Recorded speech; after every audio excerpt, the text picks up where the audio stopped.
Bonjour et bienvenue à notre Facebook Live d'Impôt Expert.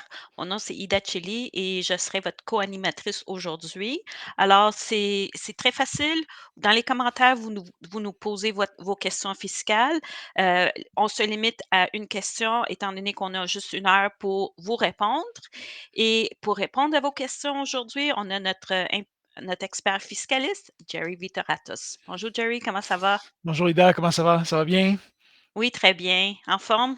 Ah, pas vraiment, mais pas le choix. C'est la saison d'impôt, il faut être en forme, hein, Oh, on n'a on n'a pas le pas le choix, choix. Ouais. ça commencerait d'un peu, hein? Ouais, ouais, ouais. Ben, cette année, on a eu une panoplie de changements. C'est vraiment, on a eu tellement de changements que dans notre blog, tu sais, à chaque année, on fait toujours notre balado de mise à jour fiscale. Vous pouvez le retrouver sur notre page YouTube. Vous pouvez le retrouver aussi sur Apple Music, Google Podcast, etc. Là, on fait toujours des balados sur la Mhm. mise à jour fiscale. Puis, on a été obligé de couper carrément certains des changements. Il y en avait tellement cette année. C'était pas croyable cette année, mais aussi sur notre site web, impoexpert.ca, sur notre blog, on a mis dans ce cas-là notre nouvel article pour les changements fiscaux. Il y en a pas mal là-dedans. Donc, vous allez dans ce cas-là, dans les trucs et astuces, je crois.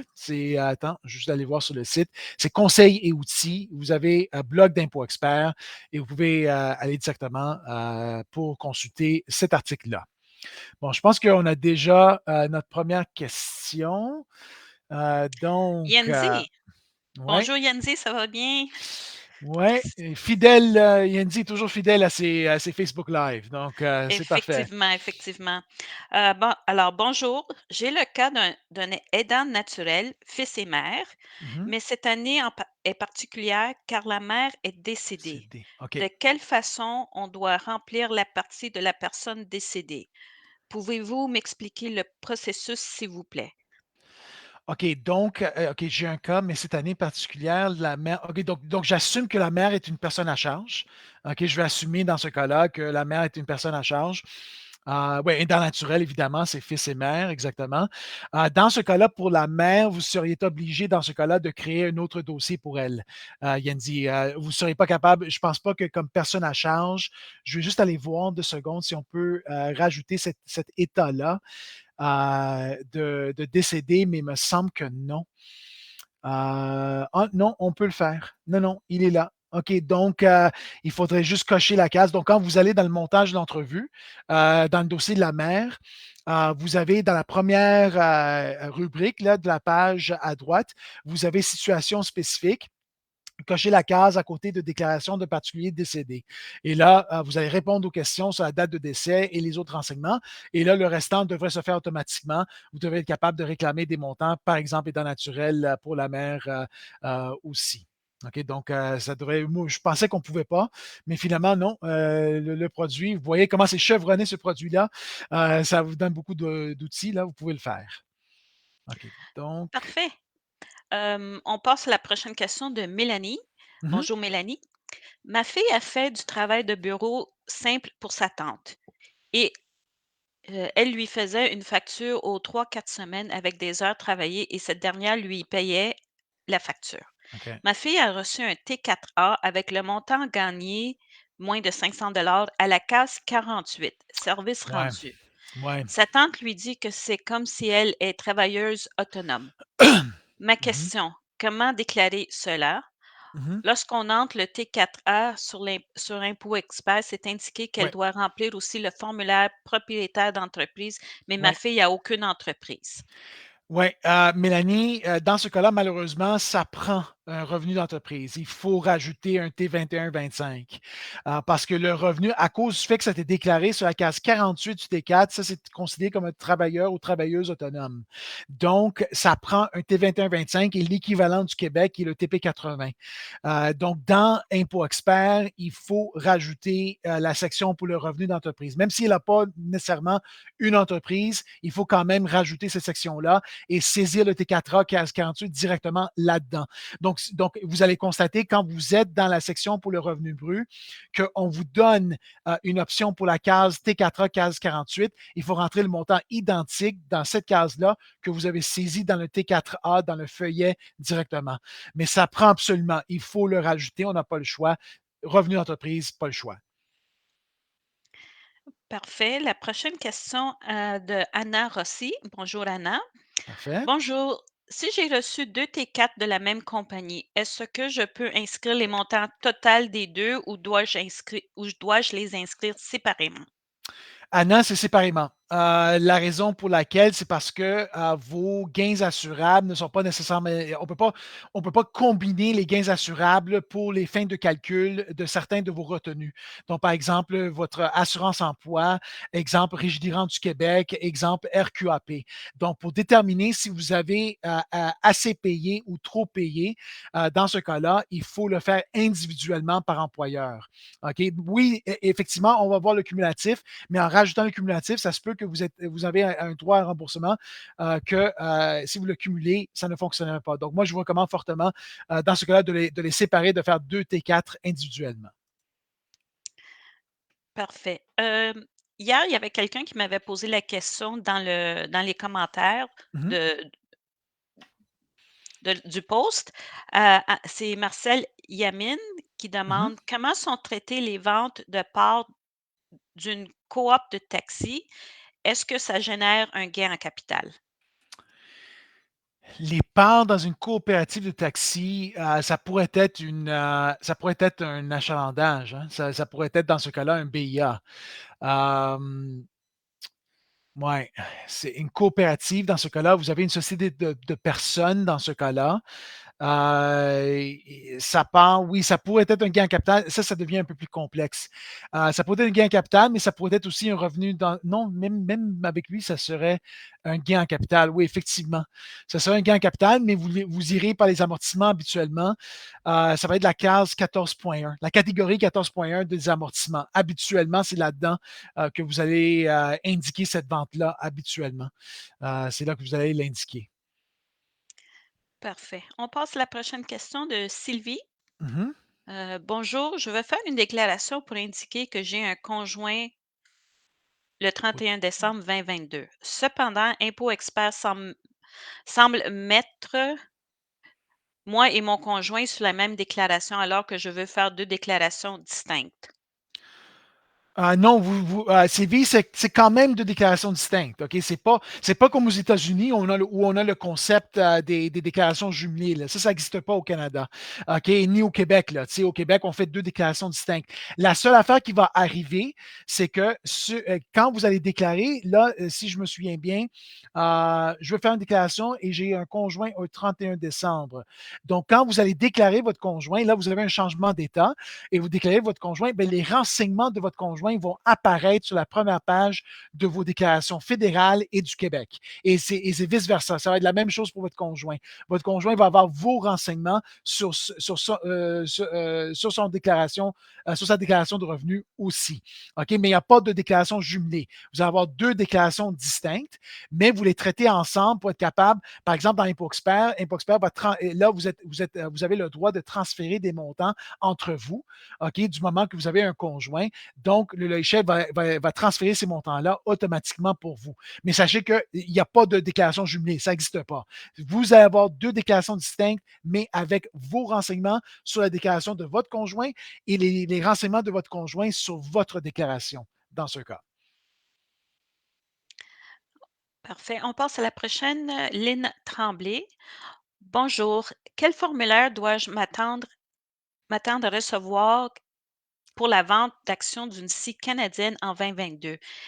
Et quel est le pourcentage d'impôt à payer sur ce revenu de 8 000 Merci.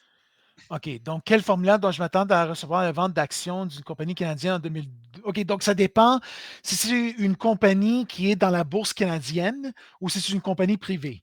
Si c'est une compagnie privée, bien là, ça va être juste un reçu que la compagnie pourrait donner ou c'est à vous, en d'autres mots, de déclarer le gain en capital dans ce cas. OK. Mais si c'est une compagnie dans la bourse canadienne, dans ce cas-là, vous allez recevoir un T5008.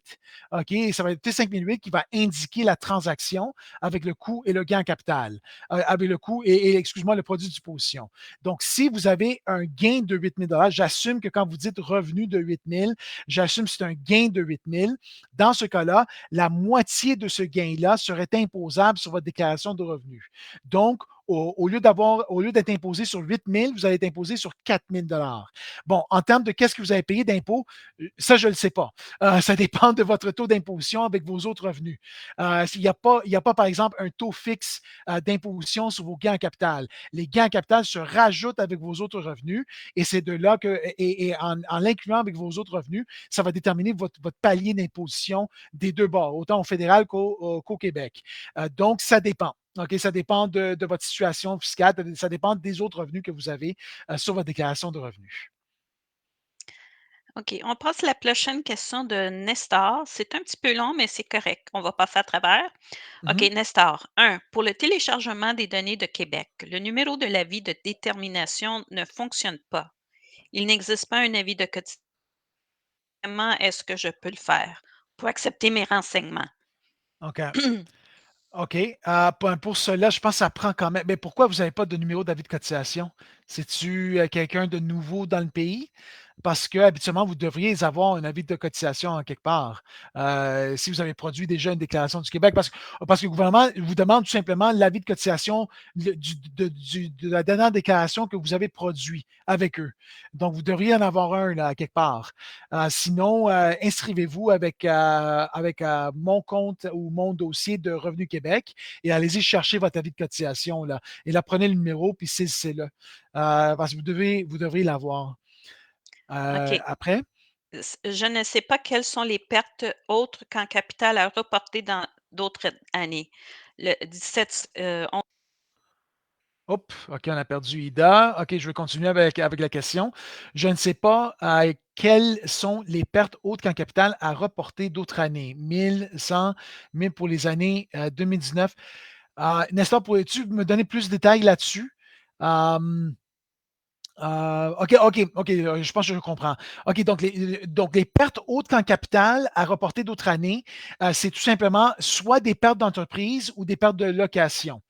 OK, donc je pense que Ida va revenir maintenant. Donc, c'est soit des pertes d'entreprise. Donc, par exemple, vous avez eu une perte d'entreprise qui a dépassé les autres revenus que vous avez durant l'année, durant ces années-là particulièrement, 2019, 2020, 2021, soit c'est une perte de location, de revenus de location. OK, dans ce cas-là. Et là, vous auriez encore une fois, ça va être le même principe.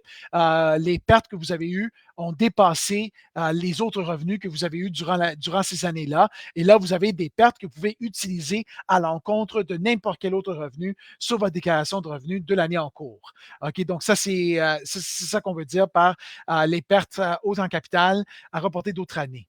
Bon, allez-y, Ida, avec la troisième OK. question. La troisième, est-il obligatoire de faire la déclaration pour les enfants mineurs?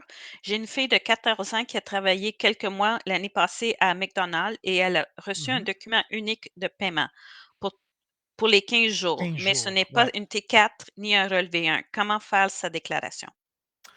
Ben, moi, je vous dirais, je le recommanderais s'il y a eu des prélèvements à la source. Donc, exemple dans ce cas, McDonald's, dans ce cas-là, a retenu à la source un impôt fédéral, un impôt du Québec.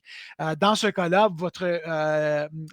la fille, dans ce cas-là, aurait droit certainement au remboursement de ces impositions-là. Parce que c'est quasiment sûr, elle ne va pas être imposable après 15 jours de travail à McDonald's, là. On s'entend, je ne pense pas qu'elle a gagné 14 000 dans 15 jours.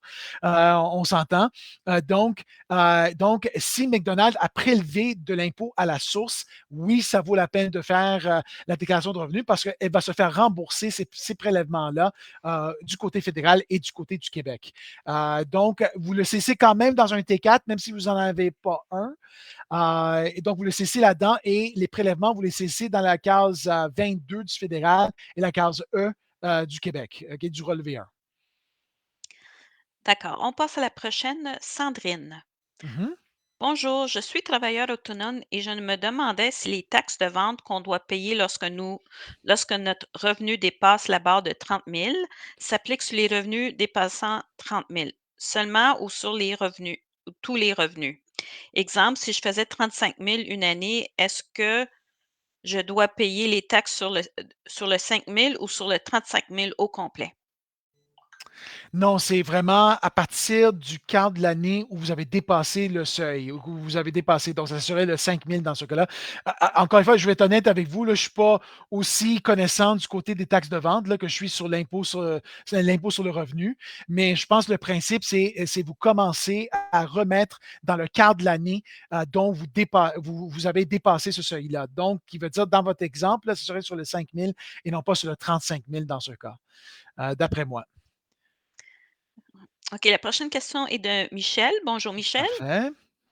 À la fin de l'année, je reçois un relevé pour les frais annuels pour les fonds mutuels. Les frais sont commissions de suivi payées par le gestionnaire de fonds et frais payés indirectement par vous. Ouais. Ouais, ouais. Est-ce que ces frais sont déductibles d'impôts provincial et fédéral? Oui, mais la façon que vous allez les déduire, c'est en les rajoutant au coût des fonds mutuels, qui veut dire que le montant que vous avez payé pour acheter ces fonds mutuels-là, si ces frais-là ne sont pas inclus dans ce coût d'achat quand vous avez acheté les fonds mutuels, bien, vous allez les rajouter au coût, au PBR dans ce cas-là, donc prix de base rajusté, quand vous allez vendre les fonds mutuels, quand vous allez vendre finalement les fonds mutuels. Puis là, j'assume que les fonds sont dans un compte imposable, qui veut dire qu'ils ne sont pas dans un CELI et ne sont pas, dans ce cas-là, dans un REER. Si c'est le cas, bien là, évidemment, ils ne sont pas déductibles du tout. Et là, ils ne sont pas déductibles du tout dans ce cas-là. Mais si c'est dans un compte imposable, dans ce cas-là, quand vous allez vendre ces fonds mutuels, vous allez le rajouter au prix de base rajouté au PBR, ces coûts-là. Si ce n'est pas déjà inclus. Si ce n'est pas déjà inclus dans le coût quand vous les avez achetés originalement. Parfait. Prochaine question, Jonathan. Mhm. Je suis propriétaire d'un condo-hôtel et j'ai dû débourser 10 000 $ pour les améliorations locatives. Est-ce que ces dépenses peuvent être considérées comme DPA? Oui, Jonathan, vous êtes en plein dessus. C'est considéré une dépense en capital, d'après la loi de l'impôt sur le revenu, et vous allez les saisir directement pour les amortissements. OK? Et votre catégorie d'amortissement, si je me souviens bien, c'est la catégorie 14. C'est lui que vous allez utiliser. Et votre amortissement, ce n'est pas dégressif, ça va être linéaire dans ce cas-là. Donc, vous allez déterminer la durée de vie de ces améliorations-là. Donc, par exemple, si vous déterminez que la durée de vie, c'est 5 ans de ces améliorations-là, bien là, vous prenez un cinquième de la valeur de ces améliorations-là comme amortissement, comme dépense pour amortissement. C'est ça que vous allez faire. Donc, vous êtes en plein là-dessus. Oui, exactement. Parfait. Maintenant, on passe à Guillaume. Bonjour, si je fais du day trading, titre US Mhm. entre autres Plus au-dessus haut de que 100 100 000 000. dollars Mhm. et que je déclare mes gains, pertes comme revenus d'entreprise, dois-je tout de même compléter le formulaire fédéral Ouais. T1135? Oui, si le coût, à un certain moment de l'année, dépasse le seuil de 100 000, oui. Parce que même si c'est un revenu d'entreprise, c'est quand même des actifs que vous avez à l'étranger. Donc, habituellement, oui, vous seriez obligé, mais n'oubliez pas, c'est le coût et non pas la juste valeur marchande. Donc, si le coût, à un certain moment de l'année, a dépassé le seuil de 100 000 Canadiens, là, vous êtes obligé de produire le T à 11,35. Et là, si la valeur du coût est entre 100 et 250, vous pouvez aller par la méthode simplifiée, qui veut dire, vous n'avez pas besoin de déclarer les actifs comme tels. Vous déclarez tout simplement, vous cochez juste quelques cases pour déclarer que vous avez certains types d'actifs. Mais si vous dépassez le seuil de 250 000 de coûts en devises canadiennes, là, vous êtes obligé, sur le T1135, d'aller par la méthode détaillée. Et là, vous devez détailler tous les actifs que vous avez. OK, parmi les tableaux que le T1135 va vous produire. Et évidemment, Impôt Expert vous donne accès au T1135. Vous pouvez le produire facilement avec Impôt Expert. Prochaine question, c'est Emilia. Bonjour Parfait. Emilia. Est-ce que les frais médicaux payés à l'extérieur du Québec, Canada peuvent être mis sur la déclaration? Par exemple, frais pour dentiste. Je pense que oui, si c'est un spécialiste qui est reconnu par le gouvernement du Canada. OK, donc d'après moi, oui, je pense que vous pouvez les réclamer. C'est pas obligatoire que ça soit engagé au Canada. Je me souviens pas d'une restriction là-dedans. Mais il faut que, ben, là, vous avez un dentiste, donc évidemment, c'est reconnu par le gouvernement. Mais par exemple, tu sais, exemple, un ostéopathe, c'est pas nécessairement reconnu par le Canada. Exemple, tu sais, ou un chiropraticien. Donc, il faut vraiment regarder avec c'est même pas le Canada, c'est vraiment provincial. C'est les provinces qui gèrent ça parce que tu sais, le folio de la santé, c'est provincial. Donc, c'est le Québec qui gère là-dessus. OK? Mais d'après moi, oui, je peux pas y penser à une restriction là-dedans. Parfait, on passe à Sylvie. Mhm. Autre question concernant les frais médicaux et spécialistes. J'ai adhéré à l'assurance collective de mon conjoint. Est-ce que la portion non remboursée par l'assurance peut être réclamée à la RAMQ ou de même pour les frais de physiothérapie d'achat de lunettes peuvent être réclamés aussi? OK, donc, frais médicaux spécialisés, j'ai adhéré à l'assurance collective de mon conjoint, parfait. Est-ce que la portion non remboursée peut être, ben, c'est pas la RAMQ, là, c'est sur la déclaration de revenus. C'est ça que vous allez réclamer, là. Donc la portion que l'assurance privée n'a pas remboursée, ça devient un frais médical qui est admissible pour le crédit de frais médicaux. Donc, vous prenez ce montant-là et vous le déclarez, mais seulement l'excédent, évidemment. Vous ne prenez pas le montant qui a été remboursé par l'assureur, vous prenez seulement le montant qui n'a pas été remboursé par l'employeur. Oui, effectivement, vous pouvez le faire.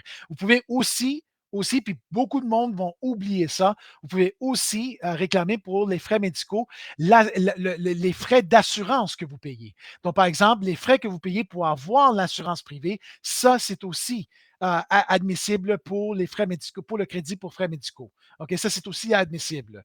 OK, bon, après ça, de même, les frais de physiothérapie, d'achat de lunettes peuvent être réclamés. Achat de lunettes, oui, mais au Québec, vous êtes limité à 200 pour les squelettes de lunettes. OK, on ne peut pas dépasser ce seuil-là au Québec. OK, et pour la physiothérapie, je pense que oui, mais vous avez besoin d'une lettre d'un docteur qui confirme que vous avez besoin de la physiothérapie, si je me souviens bien.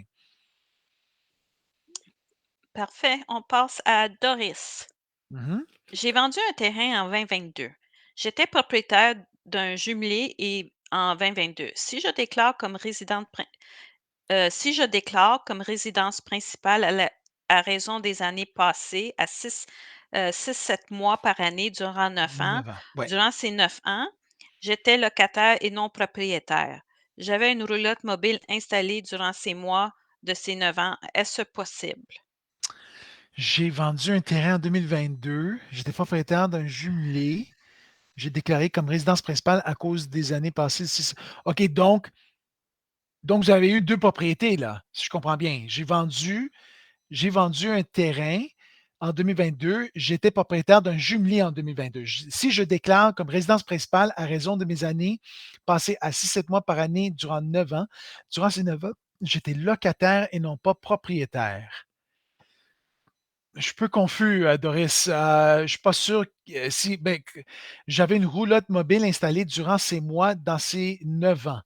OK. La roulotte mobile, si c'était votre résidence principale, si je me souviens bien, vous pouvez la réclamer pour la résidence principale, la roulotte mobile. Mais je ne suis pas sûr de la jumelée là, que vous parlez, là, parce que là, vous dites que vous êtes locataire et non pas propriétaire. Donc, comme locataire, évidemment, on ne peut rien réclamer en termes de résidence principale, puis il n'y a pas de vente non plus. Si vous pouvez un peu me donner juste un peu plus de détails là-dessus, là, Doris, qu'on peut mieux répondre à votre question. D'accord, on va passer à Monique. Mhm. Bonjour Monique. Elle voudrait savoir si on peut déclarer des frais pour mise en forme avec reçu et ou les déclarer dans l'entrevue Impôt Expert et où les OK. déclarer. OK. Donc là, j'assume c'est celui pour les 65 ans ou plus, 70 ans ou plus, là, pour la mise en forme. C'est seulement au Québec qu'on peut réclamer ça. Donc, attendez, juste aller voir. Donc, je vais partager mon écran dans quelques secondes. Je vais juste m'assurer que j'ai le bon cas devant moi d'Impôt Expert. Donc, et je vais mettre juste, juste 2 secondes. On va faire ça. OK, on va aller au suivant. Bon, ici, soutien. OK, ouais, c'est ça. OK, donc Ida donne, je vais te cacher pour 2 secondes. OK, et on va aller partager mon écran. Donnez-moi 2 secondes.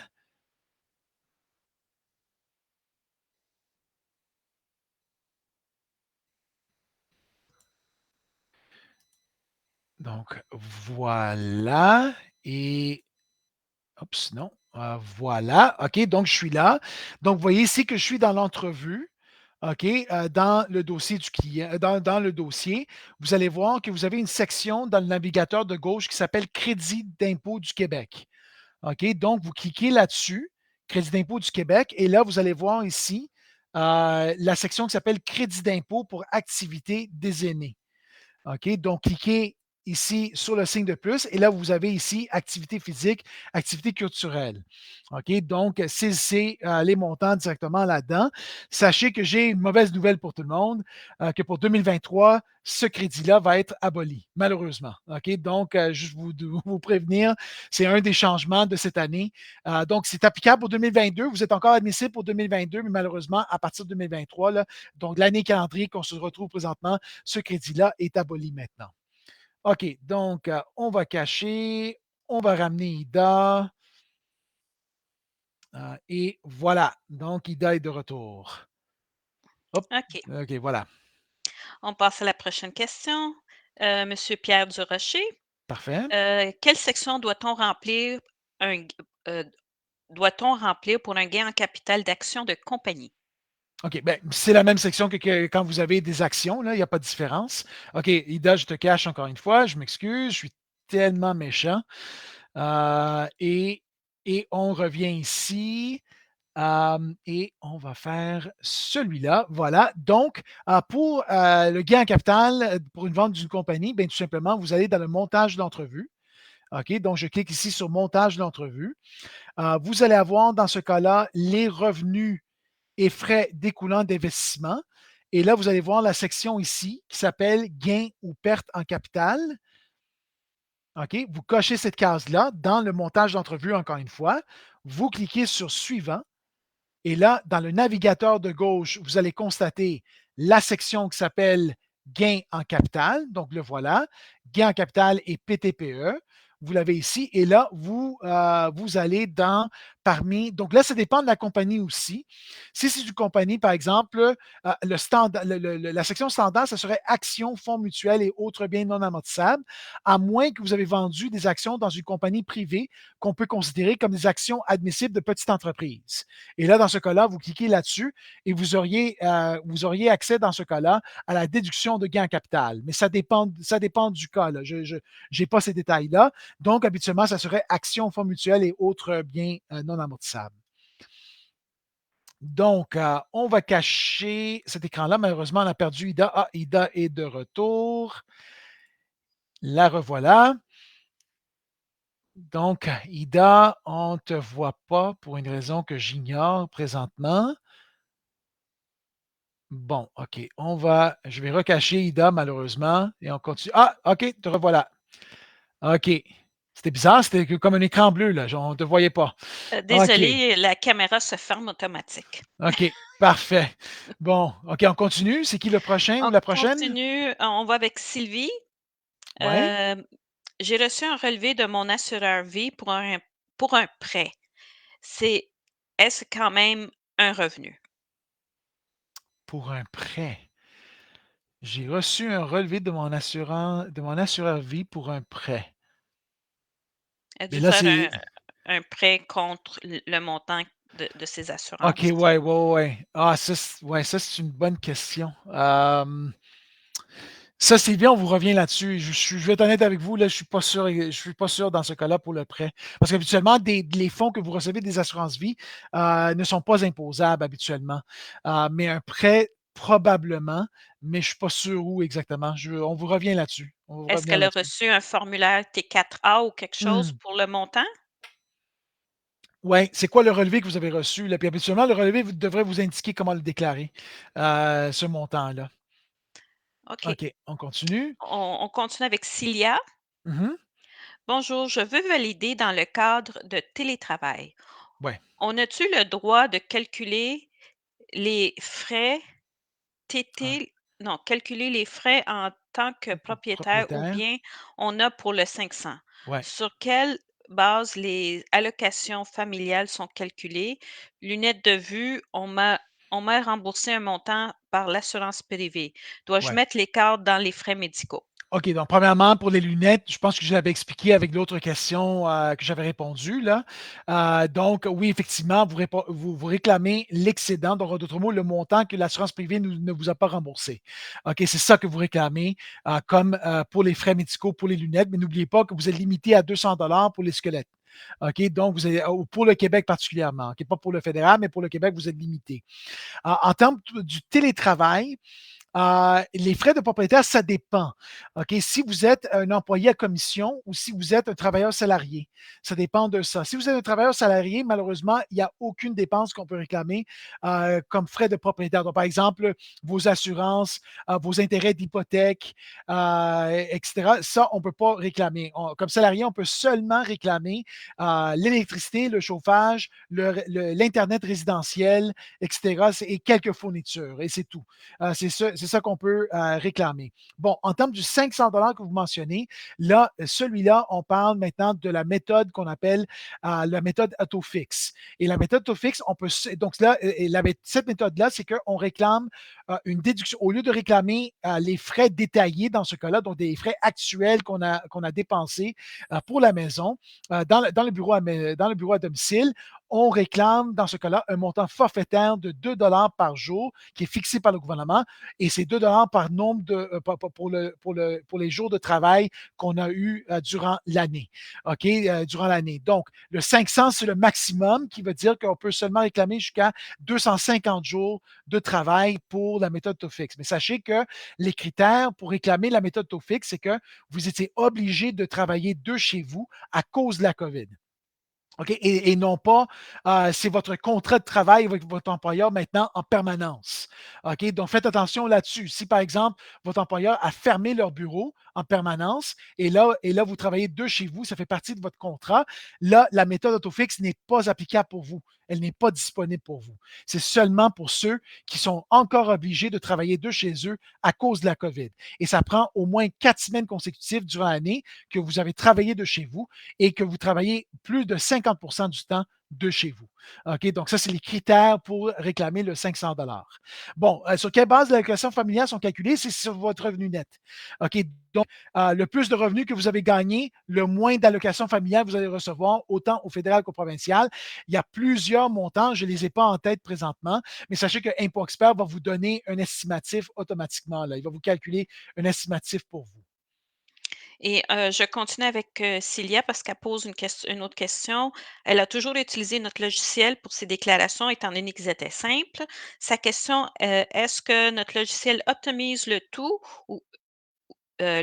ou bien un comptable peut faire mieux? La réponse, encore une fois, c'est ça dépend. Regarde, c'est sûr que moi, j'ai un billet là-dessus parce que je suis représentant d'Impôt Expert. Donc, je vous dis, oui, oui, Impôt Expert, c'est merveilleux, ça fait tout. Mais n'oubliez pas que Impôt Expert va faire sa limite, la limite de Impôt Expert, c'est les renseignements que vous lui donnez. Donc, si par exemple, vous n'indiquez pas à Impôt Expert que vous avez fait des dons durant l'année, bien là, le logiciel n'a pas de manière de savoir que vous avez des dons que vous pouvez réclamer. OK? Un comptable pourrait vous poser ces questions-là, par exemple. Un comptable pourrait vous dire est-ce que vous avez eu des dons? Est-ce que vous avez fait des contributions de REER? Est-ce que vous avez fait toutes ces affaires-là? Le comptable pourrait essayer de voir avec votre situation, de chercher le plus possible pour pour ne rien manquer de votre déclaration de revenus. Impôt Expert peut le faire aussi, mais c'est à vous, dans ce cas-là, d'indiquer à Impôt Expert les renseignements que vous avez. Du moment que vous avez indiqué de façon complète les renseignements dans Impôt Expert, là, Impôt Expert va optimiser pour vous jusqu'au dernier dollar. OK? En plus, il va transférer des montants entre vous, votre conjoint, va transférer des montants entre vos personnes à charge et vous, et il va le faire automatiquement. Donc, ça dépend des renseignements que vous lui donnez. Si vous ne donnez pas les renseignements, c'est le même principe pour le comptable. Si vous ne dites pas à votre comptable que vous avez contribué à votre REER, le comptable ne peut pas vous chercher ces déductions-là si vous ne dites pas à votre comptable que vous avez ces renseignements-là. Donc, ça prend de l'information. Parfait. On passe à Mélanie Gendron. Mhm. Pour revenir sur ma question de ma fille avec son T4A de tout à l'heure, je vous remercie pour la réponse. Donc, on complète le T21-25. Mais j'aimerais savoir si c'est tout légal de fonctionner ainsi. Elle peut Ouais, faire une facture sans être enregistrée comme ci et déclarée ouais, comme vous mentionnez. Juste ouais. être certaine que le tout est légal, car elle ne paye pas d'impôts, ni Mhm, chômage, ni mhm. RRQ, ni de taxes de vente. J'imagine que le tout sera réclamé dans l'impôt s'il y a lieu, juste pour être Ouais. sûr que c'est légal. Oui, c'est légal, Mélanie, t'es pas obligé d'être enregistré ou incorporé pour être un travailleur ou travailleuse autonome. OK? C'est du moment que vous gagnez de l'argent sans être embauché par un employeur. Si c'est un travailleur autonome habituellement, vous pouvez dans ce cas-là, si c'est pas un revenu qui est récurrent, vous pouvez dans ce cas-là le considérer comme autre revenu d'emploi. Et là, le saisir dans la section revenu d'emploi. Au lieu de, vous ne prenez pas le T4, vous sélectionnez autre revenu d'emploi. Mais là, ça semble que dans votre cas, votre fille cherche cet argent-là de façon assez régulière. Donc, dans ce cas-là, ça devient vraiment une travailleuse autonome.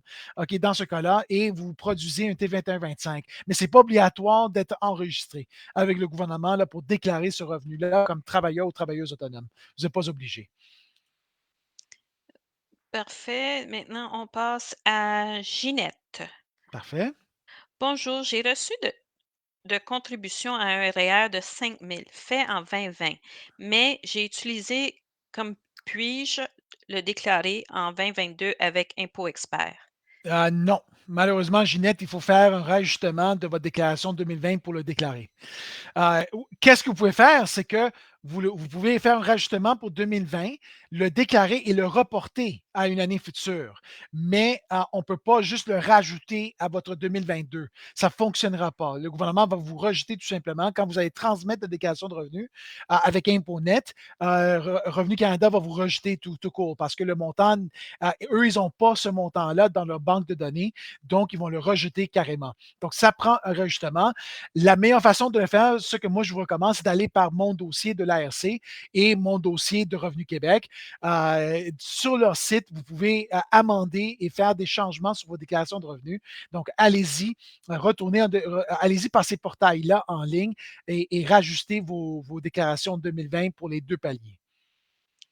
D'accord. On passe à Jérôme. Bonjour Mhm. Jérôme. Pour le crédit d'impôt pour nouveaux diplômés, si la personne a toujours été résidente en région éloignée dans les années d'imposition, mais pendant que ce temps, cette dernière avait un visa vacances-travail de 15 mois étalé sur 2 ans à l'étranger, euh, 2 ans à l'étranger, Ouais. revenu d'emploi là-bas, en plus de travail, en plus du travail ici en région éloignée.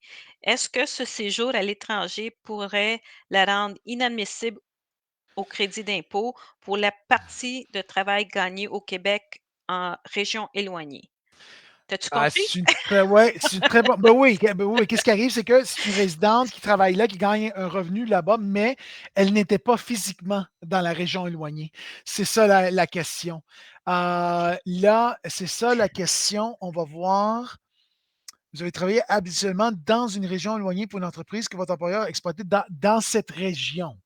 Donc, la réponse, Jérôme, c'est non. Parce que là, je suis en train de le lire là, pour le niveau diplômé. Donc, ça dit, vous pouvez demander un crédit d'impôt. Vous pouvez demander un crédit d'impôt si, au 31 décembre de l'année visée par la demande, vous résidiez dans une région ressources éloignée du Québec. On pourrait faire cet argument-là, même si elle n'est pas physiquement là. En termes de résidence dans la loi de l'impôt, on peut faire l'argument qu'elle était encore résidente là. OK? Mais après ça, ça dit, vous avez travaillé habituellement dans une région de ressources éloignées pour une entreprise que votre employeur exploitait dans cette région. Donc, c'est là que je pense qu'elle n'a pas, qu'elle devient inadmissible. Vos fonctions étaient liées au domaine de spécialisation dans lequel vous avez reçu la formation, etc. Admissible 24 mois suivant le succès de la formation, vous avez droit à ce crédit. Euh, pour l'année passée, vous avez résidé dans la période. Oui, c'est ça le problème. Je pense que c'est le deuxième critère. C'est que vous n'étiez pas employé là-bas dans cette région-là. Donc, d'après moi, non. Elle ne serait pas admissible dans ce cas-là, malheureusement. OK, on passe à Juan. Bonjour. En 2018, j'ai mis en location un condo qui était ma résidence principale Ouais. en déclarant une vente réputée. Félicitations, Juan. J'ai T'as fait j'ai ça, c'est toujours les questions qui nous reviennent, hein? C'est toujours, mais ça, vous avez bien fait. Exact. Vous avez fait exactement ce qu'il fallait faire. Ouais, OK, effectivement. j'ai Allez-y. vendu le condo en 2022. Dans Mhm. cette déclaration, à part de signaler la vente de l'immeuble dans le DPA de la location, Ouais. dois-je signaler la vente aussi dans la section gain en capital? Oui, absolument. Oui, il faut le faire. Mais je sais pas, je pense que le logiciel le fait en même temps pour vous. Si je me souviens bien, attendez, je vais juste essayer un cas vraiment rapide là, dans les revenus de location pour voir si le calcul directement dans les DPA. Donc, OK, j'ai une revenu de location et là, j'arrive au DPA et là, j'arrive à la catégorie 1. On va voir s'il me demande pour le gain en capital. Bon, à vous disposer, oui. Produit de disposition. OK, non, c'est ça. OK, donc le logiciel le fait directement de la DPA. Donc, dans Impôt Expert, donc premièrement, soyons clairs en termes de votre déclaration de revenus. Dans votre déclaration de revenus, vous avez certainement un gain en capital, mais vous pourriez aussi avoir une récupération. Donc, si par exemple, vous avez pris de l'amortissement sur cet immeuble-là depuis 2018, quand c'était converti à un immeuble locatif, et là, vous le vendez maintenant pour un montant qui est plus haut que le coût de l'immeuble, ben, dans ce cas-là, vous auriez une récupération que le logiciel va calculer automatiquement. Il faut juste s'assurer que vous indiquez au logiciel que vous avez liquidé tous les biens de la classe. Après ça, si vous avez bien saisi vos renseignements, le logiciel, on a perdu IDA, le logiciel va vous demander si vous voulez qu'on calcule le gain en capital directement sur l'annexe 3. La réponse est oui. Dans ce cas-là, vous dites calculer le gain en capital et là, c'est le logiciel qui va le rajouter sur les annexes de gain en capital, qui est l'annexe 3 au fédéral et l'annexe G comme Georges au Québec. Bon, on ramène IDA et la revoilà. Désolée. Bon, Ida, tu m'abandonnes tout le temps, là. Je me sens mal, là. Je me sens mal. Dans ma défense, c'est mon ordinateur. Hmm. OK, c'est pas moi. Bon, c'est parfait. OK, c'est Bon, pas c'est moi. beau. Ouais. OK, on était rendu à Doris. Doris, hein? Ouais, c'était Si Doris. j'ai un portefeuille non enregistré ouvert, R. lorsque je transfère un CELI, est-ce qu'il devient imposable? Oui. Oui, vous avez une disposition réputée à ce moment-là, du moment que vous transférez les biens. Donc, vous avez une disposition réputée à la juste valeur marchande à la date du transfert. Donc, c'est comme si vous avez vendu dans le marché les actifs qui étaient dans votre portefeuille. Et là, vous avez, dans ce cas-là, disposition réputée et vous allez avoir des revenus, dans ce cas-là, à déclarer sur votre déclaration de revenus. Effectivement, oui, malheureusement, c'est le cas. OK, on passe à Anna. Est-ce que la déduction pour télétravail est-elle uniquement pour raison de COVID? Non, pas nécessairement. OK? Le télétravail, on peut le réclamer si ça fait partie de votre contrat habituel avec votre employeur. OK? Donc, ce n'est pas obligatoire que ce soit le COVID. Le gouvernement a introduit la méthode à taux fixe pour la COVID et a introduit aussi la méthode détaillée sous un formulaire simplifié à cause de la COVID. Mais non, ce n'est pas obligatoire parce qu'on avait ces dépenses d'emploi-là auparavant. Les, le fait qu'on peut réclamer les frais de bureau à domicile sur la déclaration de revenus n'est pas nouveau. Ce n'est pas un nouveau concept là, sur la déclaration de revenus. C'est le fait qu'on avait la méthode à taux fixe qui était nouveau, OK, à cause évidemment des circonstances exceptionnelles des années 2020 et 2021. OK, mais sachez que si avec votre contrat de l'employeur, vous avez un contrat de télétravail avec votre employeur, bien, dans ce cas-là, vous avez le droit de réclamer les frais de bureau à domicile, mais vous allez par la méthode détaillée, qui veut dire que ça prend les reçus et vous rentrez les montants réels de frais que vous avez payés. Vous n'avez pas le droit de réclamer la méthode à taux fixe dans ce cas-là parce que ce n'est pas à cause de la COVID. OK. Candy, elle pose la question, si quelqu'un est adhéré à l'assurance collective, doit-elle se déenregistrer de la RAMQ? Oui, oui, tu dois le faire parce que le gouvernement va assumer que vous êtes encore couvert avec eux, avec la RAMQ. Donc, qu'est-ce qu'il faut faire? C'est qu'il faut contacter la RAMQ OK? Je ne sais pas si on le fait maintenant avec le site, avec ClickSecure, là, ça, je ne le sais pas. Mais je sais qu'auparavant, qu'est-ce qu'on faisait? C'est qu'on appelait la RAMQ directement, puis là, on leur disait, OK, à partir de cette date-là, je suis assuré avec une assurance privée. Et là, le gouvernement va vous débarquer du plan public et sur votre déclaration de revenus, ne va pas vous charger pour les mois dont vous étiez avec une assurance privée. OK? Donc oui, effectivement, il faut les aviser. Absolument. OK, on passe au prochain, c'est Paul. Mhm. Ma fille de 25 ans a commencé à demeurer chez son conjoint 5 jours semaine depuis 13 mois. Doit-elle faire son rapport d'impôt avec l'adresse de son conjoint ou bien, comme avant, notre adresse? OK, bonjour, ma fille de 25 ans a commencé à demeurer chez son conjoint 5 jours par semaine depuis 13 mois. Ben, j'assume qu'ils ne sont pas mariés, là. Quand vous dites conjoint puis ils résident 5 jours par semaine depuis 13 mois, j'assume qu'ils ne sont pas mariés légalement. J'assume. Doit-elle faire son rapport d'impôt? Bon, en termes d'adresse, ça n'a aucune incidence. L'adresse que vous mettez sur votre déclaration de revenus, c'est où vous voulez recevoir les documents du gouvernement. C'est aussi simple que ça. Là. Ça n'a aucune incidence si elle a un conjoint ou non dans une autre adresse. Où est-ce que vous voulez recevoir la documentation du gouvernement? En d'autres mots, les avis de cotisation du fédéral et du Québec. C'est seulement ça. Ça, c'est la question. Ça, c'est vraiment la réponse à votre question. Là. C'est vraiment ça. On passe à Jocelyne. Peut-on réclamer le montant pour aidant naturel si on réclame aussi le crédit d'impôt personnes handicapées? Peut-on réclamer le montant pour aidant naturel si on réclame aussi? Ah, ouais, mais là, c'est bizarre. Là. C'est qui réclame les dents naturelles? Parce que oui, premièrement, crédit d'impôt pour personnes handicapées, ben, habituellement, pour les dents naturelles, ça prend une déficience pour le gouvernement qui n'est pas nécessairement un handicap, mais avec l'handicap, vous l'avez en masse. OK? Vous êtes là-dedans. Mais là, la personne qui est handicapée ne peut pas réclamer les dents naturelles. C'est quelqu'un d'autre qui réclame les dents naturelles pour cette personne handicapée parce qu'il héberge cette personne handicapée. Donc, ça, c'est la logique ici. OK? Et ça prend une déficience qu'on a avec le crédit d'impôt. Et là, et qu'est-ce qui arrive? Bon, prenons un exemple. Vous avez un aidant naturel qui va héberger sa personne à charge. OK? Dans ce cas-là. Donc, la personne en charge est admissible au crédit pour personnes handicapées.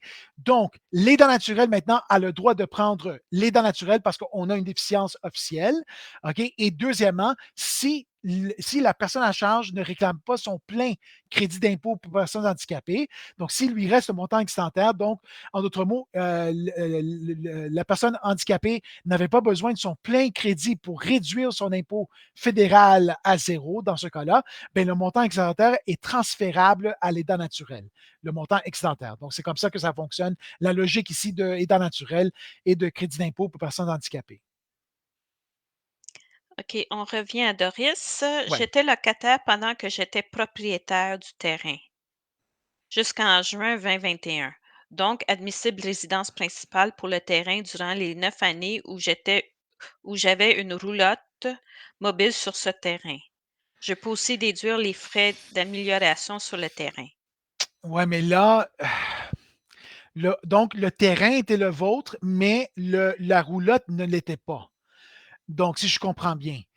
Je ne suis pas sûr, moi, qu'on peut réclamer résidence principale dans ce cas-là. Je me doute qu'on peut réclamer ça parce que ça prend un immeuble habituellement. Et le terrain qui est lié à l'immeuble, oui, est exempté, mais ça prend un immeuble qui était le vôtre que vous avez résidé dedans. Là, le problème, c'est que vous avez loué l'immeuble qui était sur le terrain que vous étiez propriétaire. Pour moi, ça ne fonctionnerait pas pour une habitation admissible.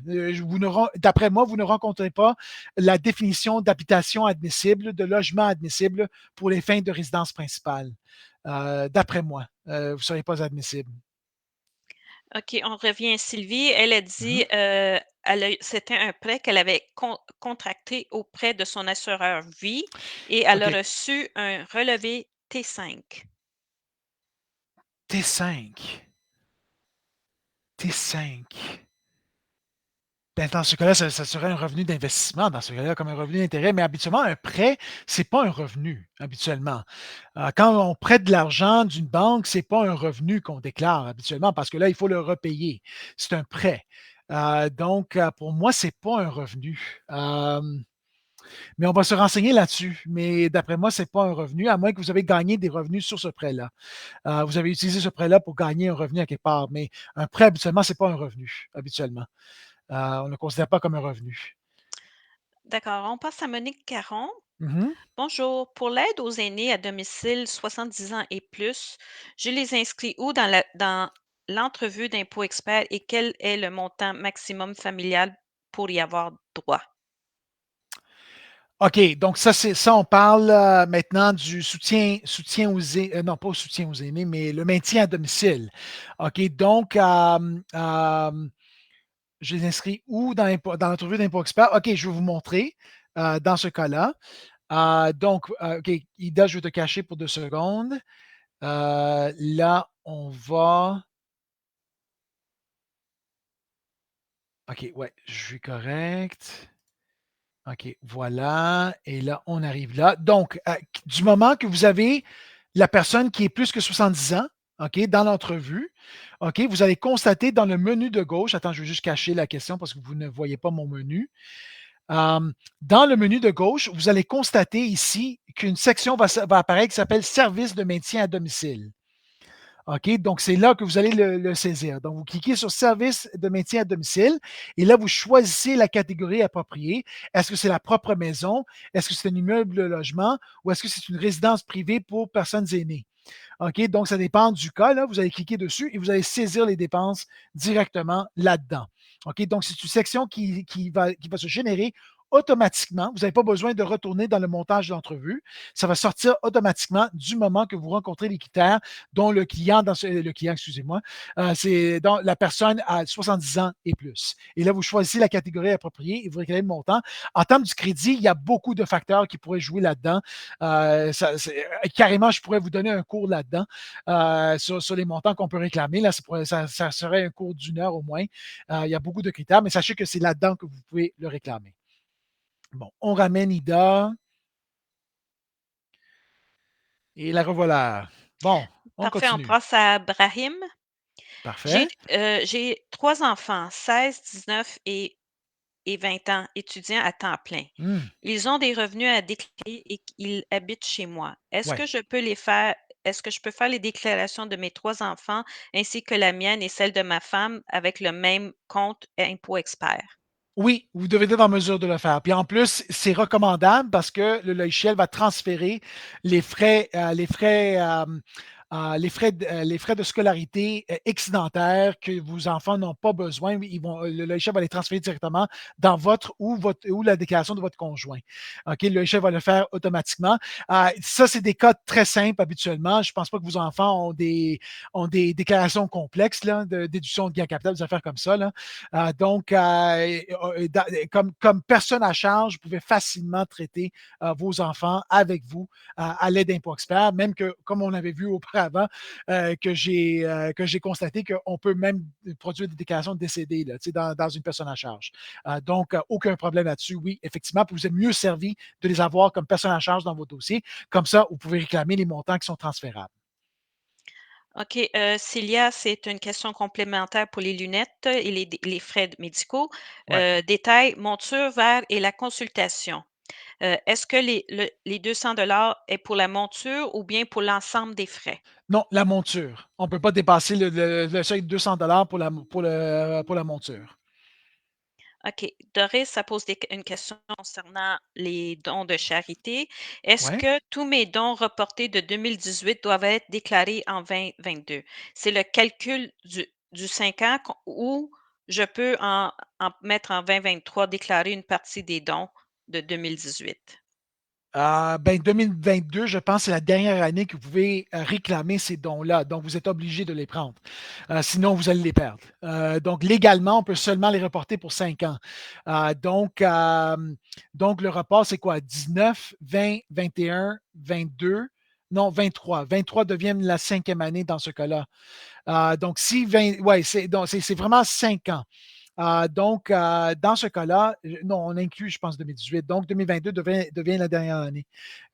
Sinon, ça va expirer tout simplement. Le chèque ne va plus les reporter à l'année suivante parce qu'on a 5 ans pour les utiliser. OK, on va passer à Hafid avant de revenir à Sylvie. Alors, Hafid, je suis Canadien et je compte quitter le Canada pour m'installer ailleurs et à travailler à distance. Je ne Ouais, garde aucun bien ici ni famille. ouais. Est-ce que je dois faire une déclaration de mes revenus hors Canada et si mes revenus proviennent essentiel et si mes revenus proviennent essentiellement du Canada? OK, donc je suis Canadien, compte quitter le Canada pour installer ailleurs et travailler à distance. Je ne garde aucun bien ici ni de famille. OK, est-ce que je dois faire une déclaration de mes revenus hors Canada? D'après moi, oui. Dans ce cas-là, pour moi, tu deviens quasiment un immigrant. Mais ça dépend, là. Est-ce que tu songes revenir au Canada? Est-ce que tu vas garder tes comptes de banque au Canada? Est-ce que tu vas garder, par exemple, ta carte de RAMQ? Est-ce que tu vas garder ta licence au Canada avec le Québec? Exemple. Il y a beaucoup de facteurs pour déterminer ta résidence. OK, mais d'après ce que je vois, là, pour moi, c'est comme si vous avez rompu vos liens avec le Canada. OK, dans ce cas-là, donc, si vous devenez un non-résident, qui veut dire que dans l'année de départ, vous allez avoir une déclaration immigrant à produire. Dans ce cas-là, qui veut dire que vous indiquez la date de départ. Et là, après ça, vous avez il y a des fortes chances que vous allez produire des déclarations dans l'autre pays. Pour combien de temps vous allez partir aussi, ça joue là-dedans. Moi, je vous dirais, la meilleure façon de faire, c'est que appeler Revenu Canada, et là, eux, ils vont vous poser des questions pour voir votre situation, là, les faits de votre cas, et pour bien déterminer si vous rompez vos liens de résidence avec le Canada ou si vous gardez vos liens avec le Canada. Donc allez-y, renseignez-vous avec Revenu Canada. Mais jusqu'à maintenant, ça semble comme si vous devenez non-résident durant l'année, d'après les renseignements que vous me donnez présentement. Et on revient à Sylvie. Elle, on Mhm. parlait du T5. Le montant était indiqué dans la case 14. 14. OK, bon, je vais aller là. Donc, T5, case 14, je vais aller le consulter. Case 14, ouais, c'est autres revenus de source canadienne. Donc, c'est un revenu imposable. Bizarre. Je trouve ça bien bizarre. Parce qu'un prêt, habituellement, c'est pas un revenu imposable. Mais bon, non, vous le déclarez tout simplement. C'est un revenu imposable. C'est tout. OK. Lise, la prochaine question vient de OK. Lise. De Lise, J'ai des parfait. montants de dons accumulés des années passées dans l'onglet d'impôts Anglais, impôt experts. expert. Le, le logiciel va-t-il en tenir compte ou je dois les déclarer manuellement moi-même? S'ils sont déjà saisis par Impôt Expert, vous n'avez rien à faire. C'est Impôt Expert qui va les réclamer automatiquement du moment que vous êtes imposable. Qui veut dire que vous avez encore un impôt payable du côté fédéral et du côté du Québec. OK? Donc, s'ils sont déjà, si c'est le logiciel qui les a reportés, rien à faire. C'est Impôt Expert. Puis je pense que c'est ça que vous avez dit, là, que c'est Impôt Expert qui les a accumulés dans ce cas-là. Donc, oui, donc il n'y a rien à faire. C'est Impôt Expert qui va optimiser dans ce cas-là et va les réclamer. OK. Et Cilia, dernière question, son REER. Est-ce que ça vaut la peine de cotiser avant le 1er mars pour un revenu de couple de 94 000 afin de Mhm. réduire les revenus et augmenter les allocations? Mhm. Combien on retourne, par exemple, quand on cotise 5 000? Ouais, OK. Donc si là, je ne peux pas vous donner le montant comme tel que vous allez sauver, mais oui, effectivement, ça vaut la peine de le faire parce que le REER, ça fait deux affaires. Premièrement, vous réduisez votre impôt, votre revenu imposable et votre revenu net. OK? Vos allocations familiales sont basées sur le revenu net. Donc, le plus de REER que vous mettez là-dedans pour réduire ce revenu-là, premièrement, vous sauvez de l'impôt, évidemment, vous réduisez votre impôt sur votre déclaration de revenus. Et deuxièmement, vous augmentez vos allocations. Donc, vous avez deux rendements dans ce cas-là. Là. Donc, en anglicisme, on appelle ça un no-brainer. OK? Si vous avez les fonds pour le faire, allez-y le faire. OK?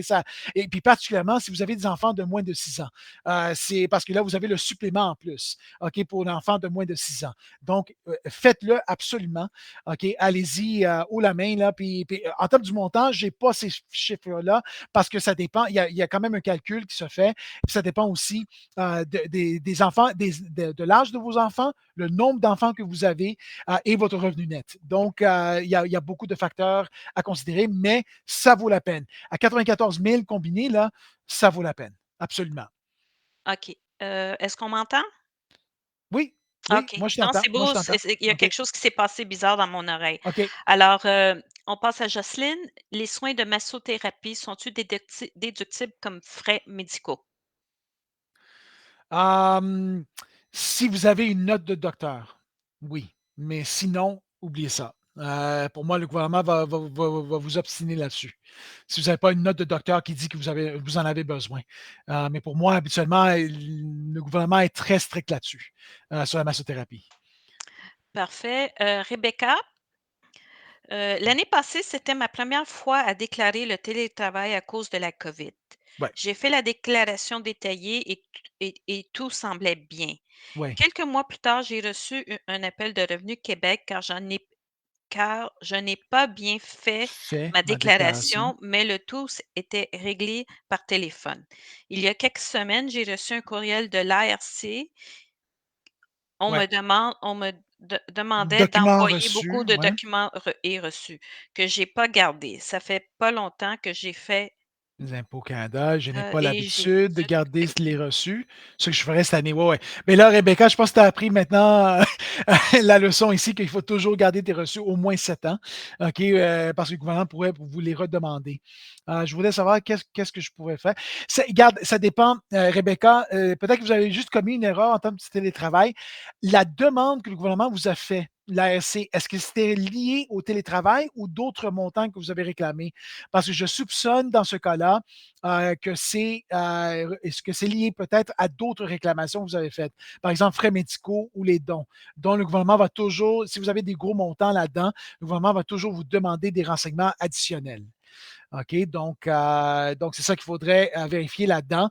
À moins de voir votre cas, c'est difficile de déterminer, là, mais sachez que il faut toujours garder les reçus.